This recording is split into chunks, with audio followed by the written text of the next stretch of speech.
409 on your hometown station, KHTS. My man, Cardon Ellis, is in the studio. What's happening, Cardon? How you doing, dude? I be.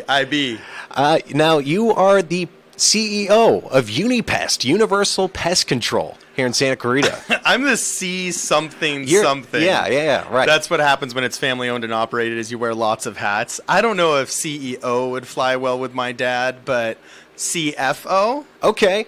Chief Funny Officer? Yeah. You've got a headset on. What is the headset for? Do we use the headset every day? Oh, goodness. I do not mean to be pretentious, but yes, this is how I survive. It's my Bluetooth device, and it looks like I'm about to pilot a Black Hawk, but yeah, it's... Yeah. Do you use that? Like, are you underneath the house and you're live streaming? That's actually, you pegged it right on the dot, is since we have to crawl underneath homes in crawl spaces when we're doing subterranean termite inspections, or we have to crawl through attics when we're doing the attic sprays for orange oil jobs and termite jobs. Since both of my hands are busy, but I still often have to call to the guys outside or honestly answer sales calls or obscure questions from people that are freaking out because they have bedbug infestations or something. Yeah. I wear this, and I guess if people are watching on Facebook, they can see it. Unfortunately, we're not live streaming on Facebook. Oh, okay. But it'll be on YouTube later. This is what truckers use. You look like the offensive coordinator of a high school football team right now. I know, that's a good sports analogy. That's right. Now, I'm overly neurotic about cleaning my house. I'm constantly using my Swiffer. If I see dirty dishes in the sink, I got to take care of it. Not only do I wash it, but I got to dry it. I got to put it away. That's doing the dishes. But what I refuse to deal with are bugs, ants, spiders. I don't know how you do it. Luckily, we have Cardon Ellis and Unipest, Universal Pest Control. Check it out, unipest.com. Now, to me, every day of your job is like an episode of Fear Factor. You got rats, crickets, ants, spiders, all of which, if somebody paid me, I'm sure I could deal with. But what else do you guys take care of are bees and beehives, which I'm deathly afraid of bees. I'll run if I see them. How do you guys deal with beehives? Oh, that's a really, really good question. Well, obviously, whenever possible, we try and do a live removal because bees, they're a very important part of our economy, our ecology, everything. There's a lot of hype about bees that maybe isn't necessary. If you have to exterminate a hive, sometimes you have to.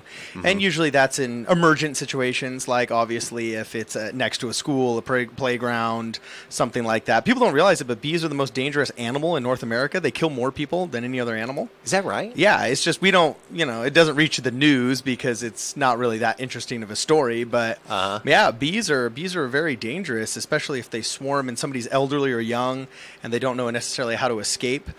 Side note, if you ever do get attacked by bees, the only thing you generally really have to do is run 100 yards. Is that right? They have a very specific area. Yeah, it's happened to me before. They have it happened to me right here off Calgrove once. It was really funny because I was at a cul-de-sac and I'd started reaching the end of the street. You know what I'm saying? I was running out of real estate, and I'm really glad that by the time I reached the cul-de-sac, they stopped following me. But yeah, they only really have a certain territory that they feel they have to protect around their nest. And once you've exited that territory successfully, they pretty much do leave you alone. When bees are out foraging, you really have to mess with a bee to get stung because they're on the defensive when they're out foraging for food. But if they're nearby a nest or their hive, then all of a sudden they're going to be on the attack. They're going to be a lot more aggressive. So yeah, if you ever do find yourself getting swarmed, all you really have to do is run 100 yards pretty much any direction, and they'll just start leaving you alone. Yeah, otherwise... Don't stop and try and start swatting them. There's too many. All right, so here in Santa Clarita, it gets hot. It gets hot during the summer. Are we more affected by pests and bugs during the summer more than any other season? Yes and no. Believe it or not, during the wintertime, the cold makes rats really hormonal, and so they want to breed. So rat activity goes up. But with general insects, oh, yes, goodness gracious. We're coming into the season where you're going to get those little crane flies. Though people call them mosquito eaters, but they're not actually mosquito eaters. Oh, really? They are actually crane flies. They don't eat other mosquitoes. They feed off of pollen and water and other organic stuff.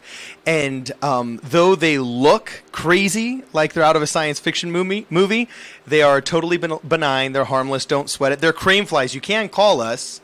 We got measures that can be taken so you don't get as many, but no, they're not mosquito eaters, and they don't eat other mosquitoes, sorry. If I was a homeowner, which I'm not, or if I had kids, which I don't, I think one of the drawbacks to using You got a service- long list, dog. Yeah, right. Kids, home. It's a life full of depression, believe me. No kids, no house, nothing. I'm a vagrant. I'm a vagabond. One of the things that I would be afraid of using a Unipest or a pest control service would be the lingering chemicals or something like that. Do you guys use pesticides or chemicals that are going to linger and pose pesticide, yeah, it danger? is kind of become this strange, dirty word that's associated with danger and all these other nefarious and pernicious terms. But in reality, the vast majority of pesticides we use, if table salt were to have a toxicity rating, they would have a lower toxicity rating than table salt. And pesticide is a very broad word that includes fungicides, herbicides, and insecticides. Most of your insecticides, honestly, are not really that big of a deal, okay? They don't realize this, but many homeowners, they'll bathe their dogs in this stuff when prescribed by a vet if they get fleas or ticks. Many of the active ingredients that we use for ants, for example, are found in a popular dog shampoo called Fipperguard that helps get rid of fleas and ticks. And if you ever get like a South American botfly or some kind of strange dermal mite, in other countries they actually bathe the people in these pesticides. So, I mean, you really don't have to worry about it that much. Fungicides can be rough. Some of the things used in agriculture can be pretty difficult and challenging chemicals that you want to avoid unless you're wearing the proper protective equipment. But generally, residential pesticides are made for families that have kids and cats and dogs. So they're designed to be eco-friendly, pet-friendly, kid-friendly. So it's really nothing to worry about. And we customize a plan for you if you are concerned about that. We're talking to Cardon Ellis of Unipest. Go check it out, unipest.com. Also, you can give them a call, 661-284-7575. That's Bug7575. Nice. Way to lock that one down, Cardon. Now, I want to shift to bed bugs. Ooh! Yeah. I don't like bed bugs. I've never had bed bugs. But I can give you some. Oh, yeah. Ooh. And I'll pass. Thanks, man. But after you make this diagnosis, should we just get rid of our mattress and go look for one at Royal Suite or another, furniture company, or can you guys salvage that mattress? Totally salvageable. Yeah? You do not have to get rid of it. Psychosomatically, you may want to, just because some people, they cannot sleep on the same bed once they've known they'd had it. But the truth is, we have a couple of options. One, you can fumigate your house. And if you fumigate your house, then just everything stays. Right. And you don't even have to move it. It's kind of gross because there's going to be a bunch of dead bed bugs on it, but Do you guys take care of the removal process of the bed bugs? We can take care of everything. Yeah. Heat's a very popular option too, where you leave everything in the room, and I bring in these propane heaters that seriously look like a jet engine with a Mylar tube coming out of it. Okay, they're pretty intense, and we raise the temperature of the room to about 140 degrees for 4 to 6 hours, and that kills all of the bed bugs inside. 146 degrees? 140 degrees, yeah. Oh, wow. It's pretty intense. He's Cardon Ellis, Unipest. He's dressed very formally. He's got a headset on. He's got a suit and tie on. No. You're in the subterranean places. Is this necessary to wear a suit and tie, or is it kind of... We look like Ghostbusters, You man. guys do. You do. But they'll take care of all your pest control needs. Very professional. Go check it out, unipest.com. Of course, you can also give them a call at 284-7575. That's Bug7575. Thanks, Cardon. Thanks for coming in. You also have joined the KHTS family. You're hosting a show on Sunday nights at 7. Yes. Problem Solver Politics. Tune in. Tune in. That's live this Sunday, 7 p.m. Cardon Ellis, thanks so much for coming in, man. And I'll see you, I guess, next month. All right. Something like that. I look forward to it. All righty. Time is 4:18. Time for a quick break. We'll come back. We'll check traffic right after these words.